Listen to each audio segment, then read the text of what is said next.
By the time I saw the splintered boards floating downstream, I already knew what they were going to say. That it was for safety. That it was for the community. That it was some kind of necessary enforcement action, like they were heroes saving the neighborhood from me and my so-called non-compliance. But here's what they didn't understand.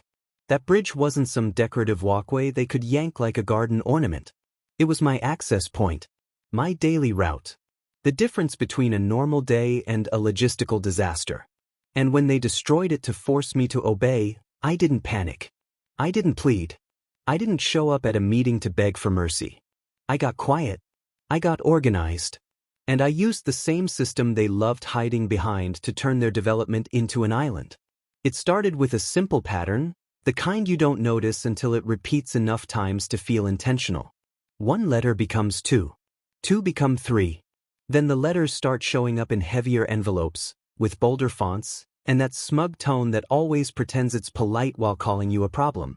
I live on the edge of a newer development, where the houses arrived fast and the committee arrived faster. My land is a working ranch property, not some hobby farm with a fancy gate and a couple of goats for photos. This place runs on schedules, deliveries, equipment, and the kind of access you can't just figure out later when something breaks. The bridge was part of that access. A short span over a drainage creek that cuts through the back end of my property.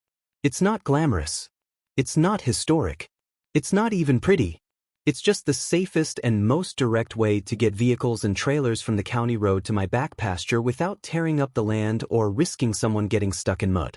And because it connected near their side of the fence line, the association decided it was their business. The morning they tore it down, the air had that sharp bite of early sun and cold metal, and I could hear the thud of machinery long before I reached the creek. Not the usual ranch sounds. Not birds. Not a distant truck. This was heavy equipment, deliberate and close. I crested the rise and saw fresh tire tracks cutting through the grass like someone had dragged a giant comb across my land. Then I saw the crew. Hard hats. Bright vests. A trailer with tools. And a man in a clean jacket standing just far enough away to keep his boots spotless. He wasn't looking at the bridge like it was a structure. He was looking at it like it was a message. I didn't rush down screaming. I didn't run up waving my arms. I stood there, counted the vehicles, and took in the details the way you do when you realize you'll need them later. The license plates. The company logo on the side of the truck. The orange marking paint on the ground. Then I turned around and walked back to my house. Because I knew something the association didn't. The moment they touched that bridge, they stopped being annoying and started being liable. And I was about to treat this like the paperwork fight it really was. I opened my filing cabinet, pulled out the property folder, and laid everything on the table. Deed paperwork. Survey copies. The easement map from when I bought the place. Old photos from the inspection. Permits that had been issued years ago for drainage improvements, with the county stamp still visible. If this was going to become an HOA nightmare, I was going to be the one holding the receipts. I should probably explain why this development was already looking for a reason to pick at me. Their neighborhood sits right up against my boundary line, a neat grid of houses and sidewalks that feels like it was designed on a computer.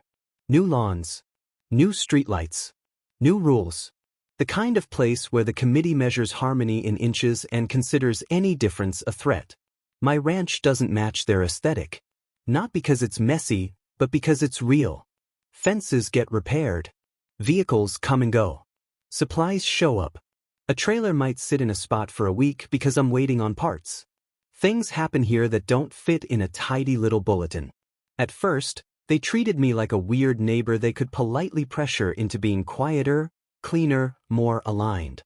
And when polite didn't work, they switched to official. The first notice came as a friendly reminder about community standards near the boundary. It referenced their governing documents in a way that sounded confident, like the words alone had authority over anything nearby. I read it, noted it, and filed it. Then came the second notice, sharper. It complained about dust. Not even on their side, but about dust traveling, as if the wind needed to submit an application before moving across property lines. I filed that too. Then came the third, and that's when I started to see the angle. The bridge. They claimed it was an unauthorized structure affecting drainage integrity and neighborhood safety. They said it encouraged trespass. They implied that my vehicles using it increased traffic near their rear access road, as if my private bridge had become a public menace. I pulled their document packet from the envelope and found the line they were leaning on, CCR Section 4.3, the section they labeled as Structures and Modifications. It was highlighted like a prosecutor's exhibit, bolded and underlined, as if that alone made it apply to me. But my property is not part of their association. I'm adjacent. I'm outside their boundary. My deed doesn't tie me to their committee. Their rules don't govern my land, and certainly not an existing bridge that predates their last 2 board elections. Still, they acted like proximity meant control. The board president was the type who loved official language, always speaking in we and the association, always implying the committee was simply maintaining order. But the real energy behind it came from one person, the architectural chair, the neighbor everyone tiptoed around because she treated every issue like a personal crusade. I'll call her Ms. K. Ms. K had a way of showing up where she didn't belong, then acting offended that you noticed. She'd walk the fence line like it was her property. She'd take photos with her phone held low, trying to look casual while documenting every detail. She would speak in that careful, controlled tone that pretends to be calm while delivering a threat. And she was fixated on the bridge because, in her mind, it was a symbol of me not being managed. The more I ignored their letters, the more they escalated the language. The more they demanded proof. The more they pretended I owed them explanation. So when the crew showed up, it wasn't spontaneous. It was the end of a plan. Back at my table, I started building my own record. I printed a timeline of every letter they'd sent. I wrote down dates, the way each notice shifted from reminder to warning. I stapled the CCR page they were quoting to my own survey map, just to see how absurd it looked when you put it side by side with reality. Then I went outside again, slow and steady, and walked the line to the creek. The bridge was already half gone. Boards piled like broken ribs. A section of railing lay twisted in the grass. The creek carried pieces away in a lazy current, like it didn't care who had authority and who didn't. Miss K wasn't down in the dirt. She was up on the edge, watching. Clean shoes. Arms folded. That same polished posture, like she was supervising a child being disciplined. I didn't confront her. I didn't give her the satisfaction of a scene. I just raised my phone and took photos, wide shots, close shots, and the vehicles parked on my side. I made sure the company logo was clear. I made sure the timestamp was on. Then I called the county office, not to demand anything, just to ask a simple question in a calm voice. Who had issued permits for work in that drainage corridor, and was anyone authorized to remove an existing private access structure? The answer was exactly what I expected. No one. That's when my irritation hardened into strategy. This wasn't about their fear of safety. This was about control. And if they wanted to play the paperwork game, I was going to play it better than them. That afternoon, I didn't do what they expected. I didn't rebuild the bridge immediately. I didn't drag lumber out and patch it in a rage. I didn't hire a crew in a panic. I focused on the next thing they would try, shifting the narrative. Because when a committee crosses a line, they don't admit it. They explain it. They justify it. They turn it into a story where they're the responsible ones and you're the dangerous outlier who forced their hand. So I prepared for the story before they could write it. I pulled the county plat map and highlighted the boundaries. I printed the recorded easement language attached to my deed. I found the old drainage permit from years back, stamped and filed, and placed it next to a fresh copy of my survey. Then I started a simple folder labeled Bridge Incident with the date written in thick marker. I also made one call to my insurance agent, not with drama, just with a calm statement that a third party had damaged my property and I was documenting everything. I didn't need advice. I needed a paper trail. By evening, a new notice landed in my mailbox, delivered like a taunt. Not mailed. Hand-delivered. That detail mattered because it meant someone walked onto my property to place it there, still assuming access and entitlement. The notice claimed an immediate hazard had been addressed and that further non-compliance could lead to enforcement action. It was signed by the association's management company representative, but the language had Ms. K's fingerprints all over it, too smug, too moral, too sure of itself. They had already decided they were right. And here's the thing. Committee bullies thrive on reaction. They want you to yell. They want you to threaten. They want you to appear unstable so they can frame you as the problem. So instead, I did the opposite. I sent a certified letter the next morning, concise and factual, demanding the basis of their authority over my land and requesting the documentation they used to approve demolition. I attached a copy of my survey and the relevant deed section showing I was not subject to their CC and RS. I also requested, politely and in writing, the minutes or board agenda excerpt where this action was approved. Because if they really believed this was legitimate, they'd have a record. And if they didn't have a record, then someone was freelancing with a bulldozer. Then I waited. The weather shifted that day, the wind pushing low clouds across the pasture, and I could feel that heavy tension that comes before a storm. Not just outside. In the air between me and that neighborhood. The first response didn't come in writing. It came in behavior. I noticed 2 residents lingering by the rear fence line, watching my property like it was a show. I caught a phone camera angled toward the creek. I saw a car roll slowly past the boundary road twice, like they were checking whether I'd rebuild, whether I'd blow up, whether I'd do something they could report. And that's when I realized this wasn't just a board problem. The committee had sold the neighborhood a story, and the residents were buying it because it felt comforting. A clean development enforcing order against the wild ranch next door. It was classic homeowners association drama, just with bigger stakes than someone's trash bins. And here's the deadline they didn't realize they'd created. If I didn't respond the way they expected within a week, they were going to escalate again, harder, louder, and with paperwork designed to make me look guilty before anyone checked the facts. I could feel it coming. I had 1 week before this turned into, we had to do more, and I wasn't going to let them get ahead of the truth. So I drove down to the county office in person with my folder, because email is easy to ignore and a calm person with documents is harder to dismiss. I asked for the public record of any permits pulled in that drainage corridor. I requested the complaint history for that boundary line. I asked whether an association could order work on land they did not own or control. I didn't demand. I didn't rant. I let the facts do the work. The clerk printed what I needed, and when I walked out, I had something more valuable than anger, confirmation. No permits. No right of entry. No authority. On the way home, I stopped by the local supply store and picked up replacement stakes and marking flags. Not to rebuild the bridge, but to mark the edges of my property where the tire tracks had cut in. A visual reminder, for me and for any wandering committee member, of exactly where my line was. Because if they wanted to pretend boundaries were flexible, I was going to make mine impossible to ignore.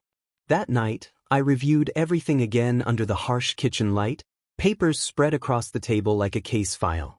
I wrote down the names on the contractor vehicles. I noted the time stamps.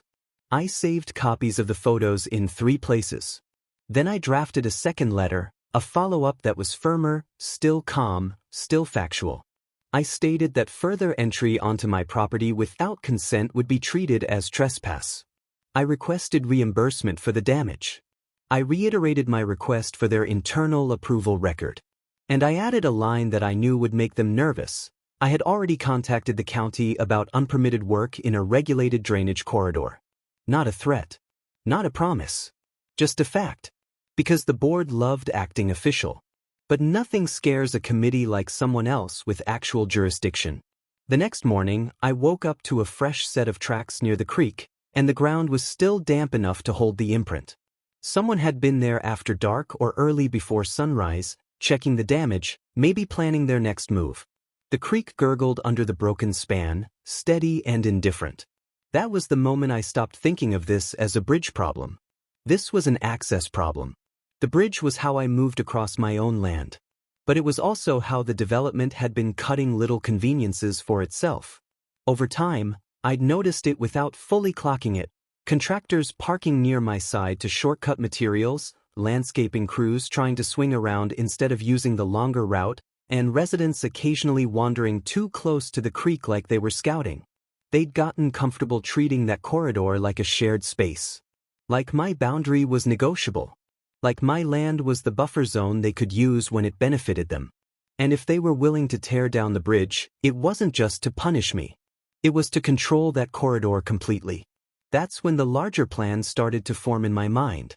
Not revenge in the dramatic sense. Not anything reckless. Something lawful. Something boring on paper. Something that would look like land management and permit compliance to anyone reading a file. And something that would change their access forever. Because once I realized how much money and convenience their development had tied to that shortcut, I also realized what was truly at risk, and how fast their safety story would collapse when residents started feeling the cost. 2 days after the bridge came down, the committee tried to take the fast route to winning. The first thing they did was stop responding to my letters. Not even a polite acknowledgement. Just silence, like ignoring me would turn my documents into opinions. The second thing they did was send someone else onto my land. I found the new boundary markers early in the morning, little plastic stakes hammered into the grass near the creek. They weren't on the property line. They weren't even close. They were placed in a way that suggested the association had quietly decided the drainage corridor belonged to them, or at least belonged to their authority. The light was flat and gray, and the damp air smelled like wet soil, the kind of morning where every boot print looks like evidence. I took photos of the stakes from multiple angles, then pulled out my own flags, the ones I'd bought the day before, and remarked the property edge using my survey measurements. I didn't rip their stakes out dramatically. I just placed mine where the line actually was and documented the difference. Then I called the county office again and asked the simplest question.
Every time I drove along the boundary, someone was outside pretending to water plants. Every time I worked near the pasture, a phone would appear above the fence line and then vanish the moment I looked up. Even the mail carrier seemed to linger a second longer than usual, as if he could sense the tension in the air. The afternoons were bright and windy, and the sound of the creek had become a constant reminder that something was missing. Then the rumors started to reach me the way rumors always do, through sideways behavior and indirect consequences. A feed supplier who usually delivered without fuss called to confirm whether my address was still accessible. A maintenance contractor asked if he should avoid the area because the neighborhood said there might be legal issues. Another driver asked, carefully, whether the association had authority here, like he didn't want to get pulled into a dispute. That's when I realized what Ms. K had likely done. She hadn't just complained privately. She had broadcast a version of the story designed to isolate me. It wasn't enough for them to tear down a bridge. They wanted to make me the problem everyone could blame for inconvenience. And inconvenience was already growing. Without the shortcut, the development's rear access gate became a choke point. Service trucks piled up. Contractors started parking on the street. Residents started complaining about noise and traffic in places that used to be quiet. And every complaint needed a villain. So the committee gave them one. I received a copy of a community bulletin post that had been printed and stuck to a fence board near the shared boundary. It warned residents about unauthorized ranch access, drainage hazards, and outside vehicles. It used the word outside like it meant dangerous. It implied I was the reason their quiet neighborhood now had trucks idling in the morning. They didn't name me. They didn't have to. I took the paper down, photographed it, and filed it with my timeline. Then I did something that felt small but mattered. I asked the county office for the public record of complaints filed against my property in the last month. Not because I expected anything dramatic, but because I wanted to know how they were building the narrative through official channels. When the record came back, it was a neat list of minor-sounding claims: debris, drainage, safety, trespass. The kind of words committees love because they sound responsible. But the dates lined up perfectly with their letters and their demolition. It was coordinated. And it was going to get uglier. Because once the committee starts using social pressure, it's not about rules anymore. It's about humiliation. They wanted the neighborhood to see me as the reckless outsider, and if they succeeded, they could justify anything they did next in the name of community protection.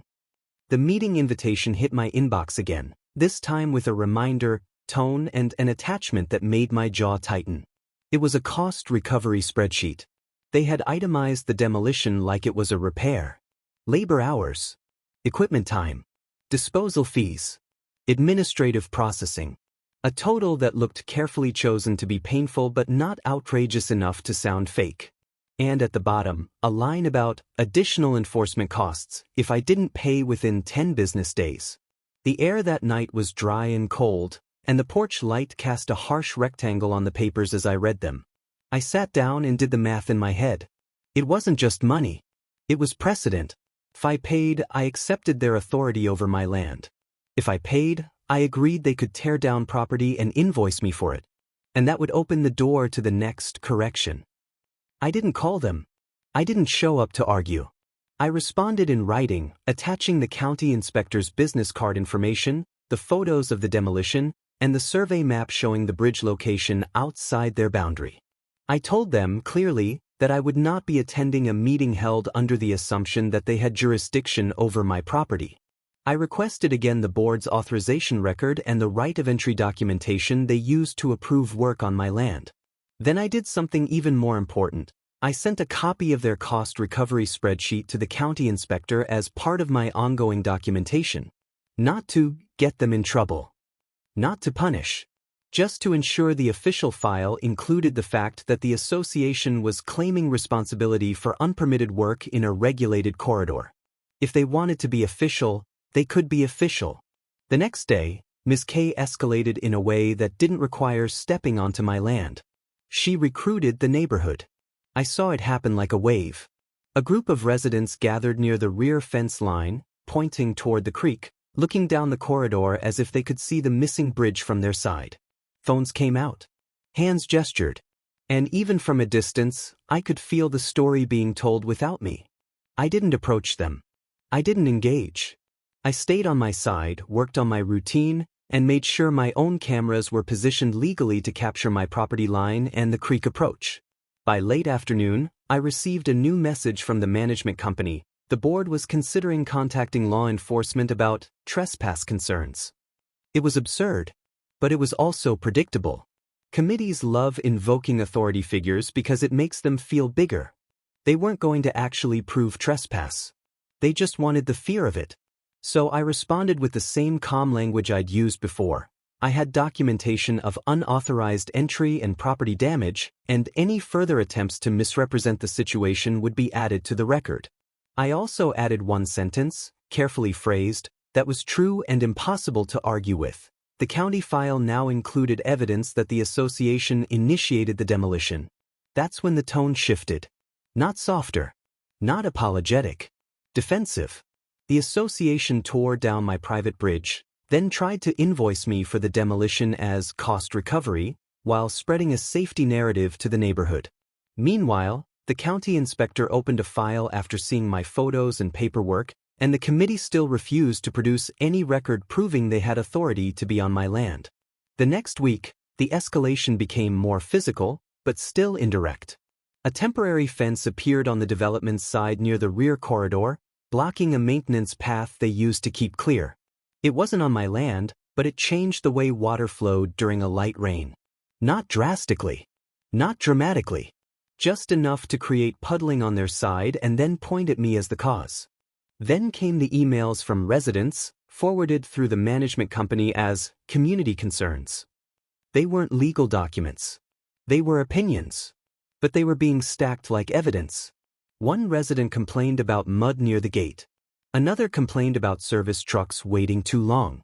Another claimed they saw ranch vehicles too close to the fence line, as if looking at my own boundary was suspicious. The committee was building a public case. And Ms. K, from what I could tell, was directing the script. I kept doing what had worked. I documented. I filed. I stayed calm. But I also started paying attention to the one angle that would matter more than any meeting: drainage law. Because the corridor wasn't just a creek. It was a regulated path for stormwater, designed to move runoff safely through the area without flooding yards or roads. The development relied on it. My property relied on it. And any changes to it required permits and oversight. If the committee was manipulating that corridor, through debris, fences, or safety improvements, they were stepping into a world where their feelings didn't matter. A county follow-up inspection happened 2 days later. The sky was bright, the kind of brittle blue you get after a front passes, and the wind carried the sound of plastic flapping from the development's temporary fencing. The inspector walked the corridor again, this time from a different angle, and took more notes.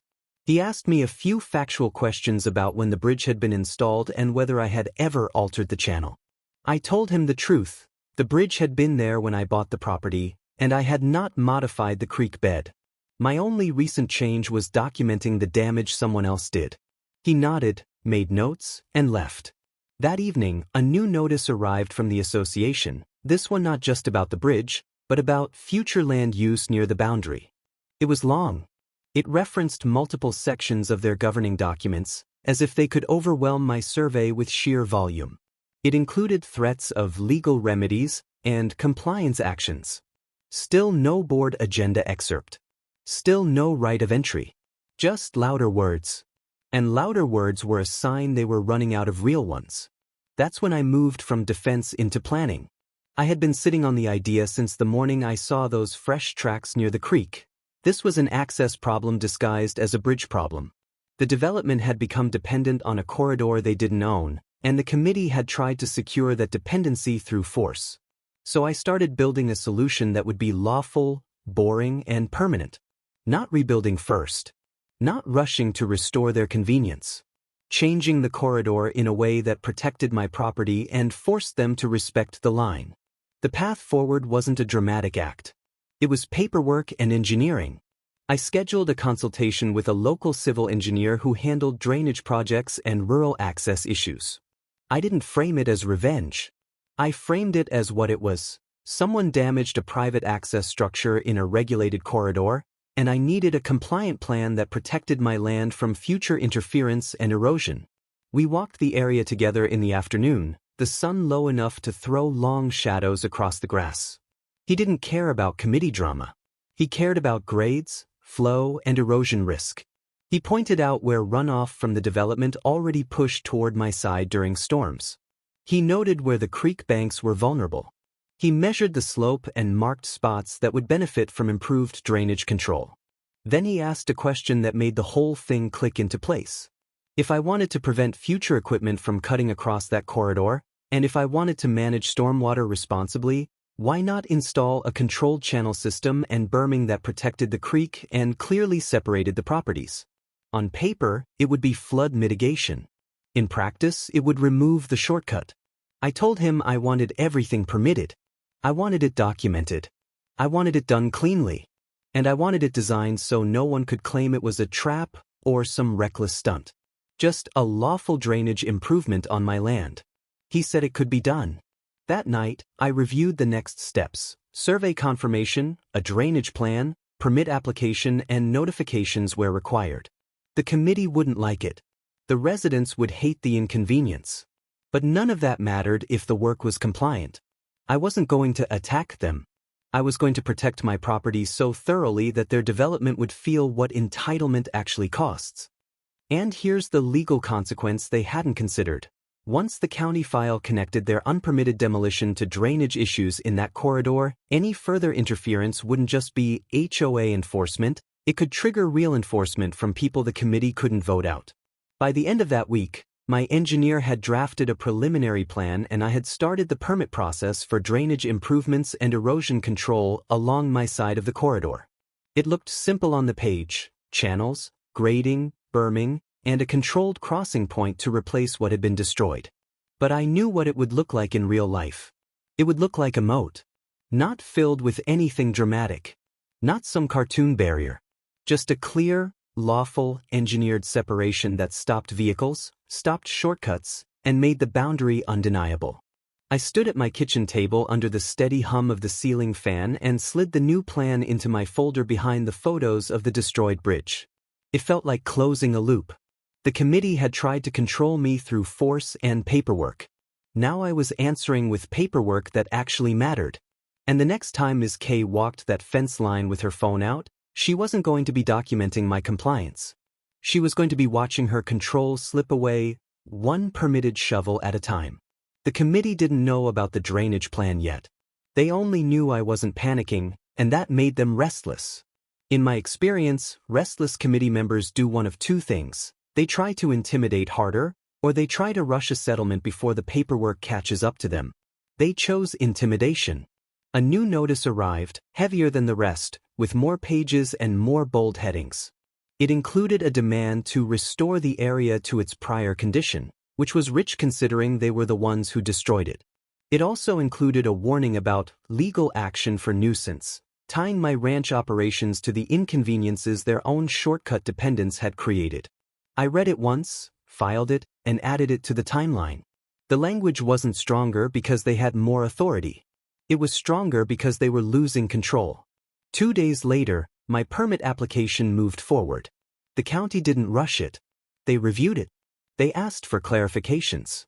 They requested minor adjustments to ensure stormwater flow would be handled properly and the creek bank wouldn't be destabilized. Everything was normal, procedural, and boring. That boring part mattered, because it meant that when my equipment finally arrived, it wouldn't be an impulsive act. It would be permitted work on my land, tied to flood control, erosion prevention, and access safety. The committee loved shouting safety when it benefited them. Now safety was the reason I could do something they couldn't stop. On the day I received the conditional approval, the air was bright and cold, and the wind carried the faint rattle of loose fencing from the development. I printed the county email, stamped it into my folder, and made a copy for the dashboard of my truck. Evidence prop number 3 was now real, a county permit approval packet with an attached drainage plan and inspection schedule. I also did one more thing to keep everything clean.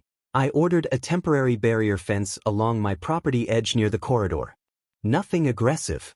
Just a simple, legal marker indicating private land and active work area. It wasn't for intimidation. It was for clarity. Clarity is poison to power games. The contractor I hired for the drainage work arrived early the following Monday. A small crew, professional, calm, and used to rural projects. The equipment wasn't massive, but it was enough to shape the land the way the plan required. They walked the site with me, reviewed the boundaries, and confirmed the work zones. The creek made its steady sound in the background, and the sunlight glinted off steel teeth and hydraulic lines. Then the digging began. Slow at first. Controlled. Measured. They carved a shallow channel parallel to the property line, designed to catch and redirect runoff during storms. They built up berming on my side, a raised edge that guided water and made it physically inconvenient to cross. They reinforced vulnerable spots with approved materials and stabilized the banks. From a distance, it didn't look dramatic. Up close, it looked like a line you couldn't casually step over. And the more it took shape, the clearer the truth became. This wasn't about me punishing them. This was about me removing the opportunity for them to treat my land like their utility corridor. The first reaction came before the work was even halfway done. I saw residents gather near the rear fence line again, phones out, pointing, whispering. I could feel the committee's panic traveling through the neighborhood like electricity. By afternoon, the management company emailed me demanding I cease alteration near the shared boundary. They attached a copy of the association's CCR language again, as if repeating it could expand their jurisdiction. I replied once, concise and calm.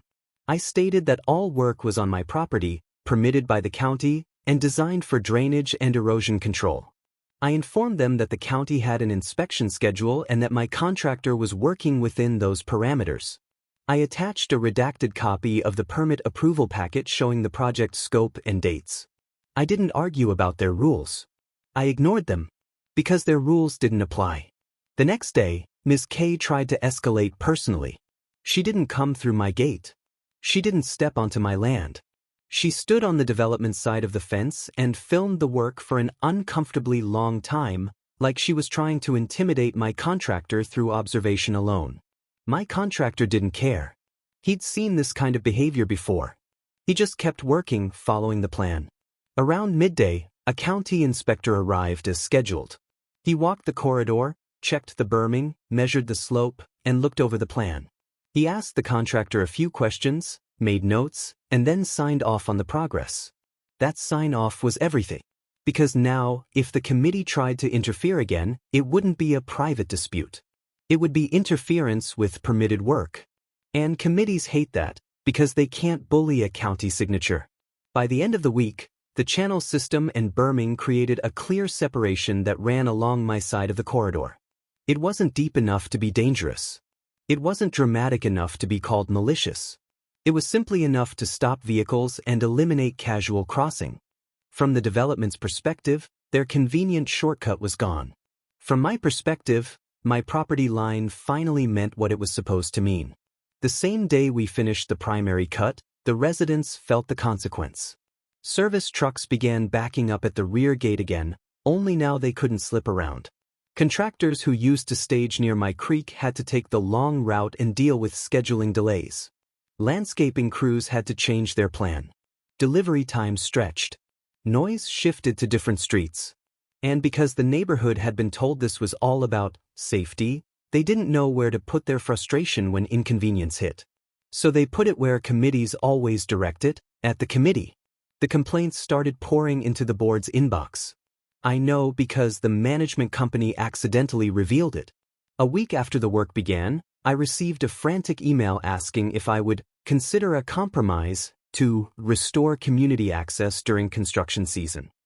Community access. That phrase was a confession. My land was never their access. It was just their convenience, dressed up as entitlement. Chapter 38:05. The climax didn't happen in a courtroom or a dramatic showdown. It happened the way most satisfying revenge stories happen in real life, through paperwork, pressure, and the slow collapse of a lie. The county file, which had started as a complaint against me, now included photographs of the demolition, the contractor vehicle details, and the association's own cost recovery spreadsheet claiming responsibility. It also included the inspector's notes confirming unpermitted disturbance in a regulated corridor. Meanwhile, my permitted drainage work was proceeding cleanly, with inspections and documentation. So when the association tried its next move, it landed wrong. They sent a demand letter through an attorney, claiming my drainage work was retaliatory and interfering with community operations. They demanded I stop immediately and restore access. I didn't respond emotionally.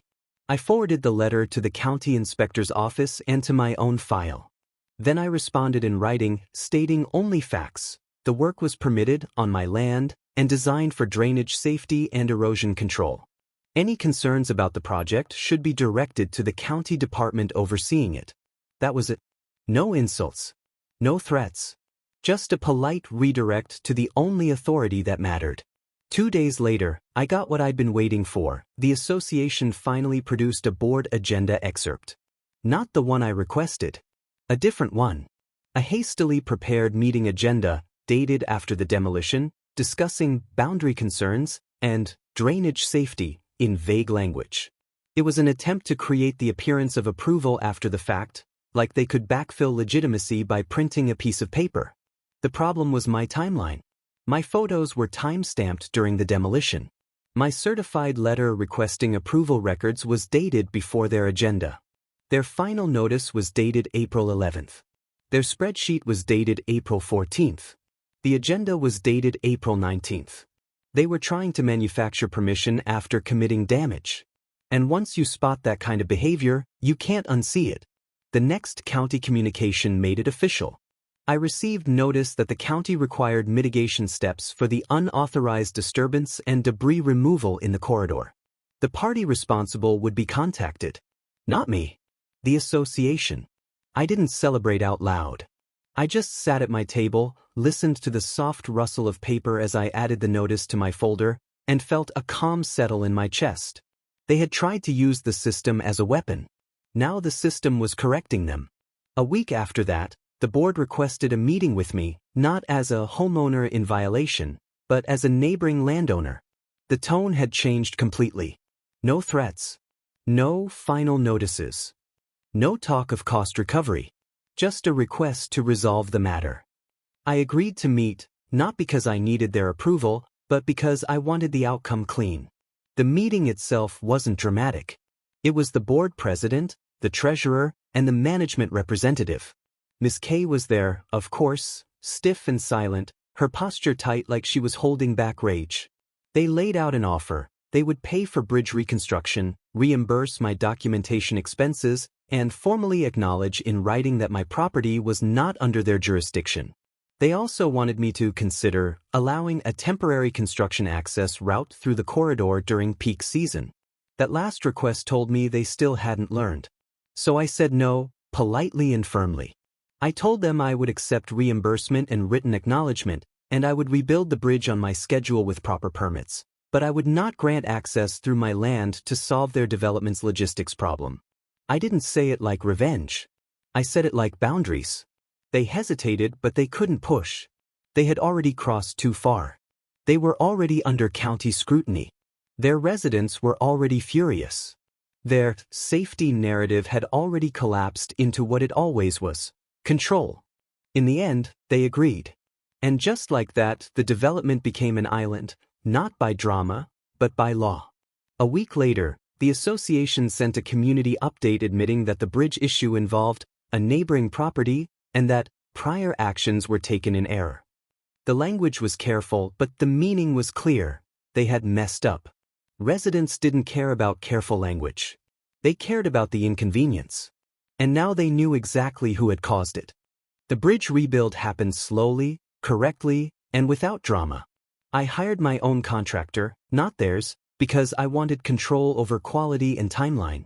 We applied for the proper permits, followed the county requirements, and ensured the structure met the standards for drainage flow and safe passage. It wasn't fancy. It was solid. The day the new span went in, the sun was bright and the air smelled like fresh-cut wood and damp earth. The creek flowed underneath like nothing had ever happened. But something had changed. The committee stopped sending letters. Ms. K stopped walking the fence line. The management company stopped emailing me with reminders that weren't their business. It wasn't because they suddenly respected me as a person. It was because the cost of disrespect had become too high. Residents continued to complain about backups and access delays, but now those complaints went where they belonged, into the board's lap. The development had to reconfigure its own internal routes. Contractors had to schedule more carefully. Service companies had to adjust. It wasn't catastrophic. It was just inconvenient, which is exactly what made it so satisfying. Because the committee had been willing to create chaos in my life to save themselves from inconvenience. And the moment the inconvenience returned to them, they folded. I didn't gloat. I didn't post anything. I didn't try to shame anyone publicly. I just enjoyed the silence. There's a kind of peace that comes when the petty noise stops, when your mailbox stops feeling like a threat, when your property line stops being treated like a suggestion. That's what I got. And the funny part is, if they had simply asked to discuss concerns like normal people, none of this would have happened. I might have reinforced the bridge earlier. I might have added signage. I might have coordinated drainage improvements collaboratively. But committees like that don't ask. They demand. So I responded in the only language they understood: compliance, documentation, and consequences. After everything settled, I looked back through my folder one more time. The final notice dated April 11th. The cost recovery spreadsheet. The photos of the demolition. The county permit approval packet. The inspector notes. The written acknowledgement from the association. It was a thick file for something as simple as a bridge. But that's what power games do. They take normal life and turn it into paperwork battles. I learned a few things the hard way. First, committees rely on people being too tired to fight. Second, public opinion in a development can be manipulated fast, especially when convenience is involved. And third, the most effective way to shut down an HOA versus homeowner power play isn't shouting, it's documenting and letting the right authority see the facts. If you're ever dealing with Karen neighbor drama like this, the urge is to react. To match their energy. To make it a fight they can point at and say, see, this person is the problem. But the real win comes from staying calm and making them prove their claims. Because they usually can't. If this HOA revenge story hit close to home, please like, share, subscribe, and turn on notifications. Comment your HOA nightmare below, and tell me how you'd handle a board that destroys your property. Thanks for watching. And the next time you think a committee can't get more petty than tearing down a bridge, let me leave you with what happened a month later. A different neighbor from the development tried to use my new drainage berm as a shared boundary feature and demanded I maintain it for their benefit. The same entitlement, different packaging. And the committee, still bruised from the last disaster, tried to quietly side with them at first. But this time, I wasn't starting from zero. I already had the file. I already had the permits. I already had the county contact. And I already knew exactly how far they were willing to go when they thought no one would push back. So when that neighbor made their first move, I made mine immediately, and it was even more satisfying than the bridge.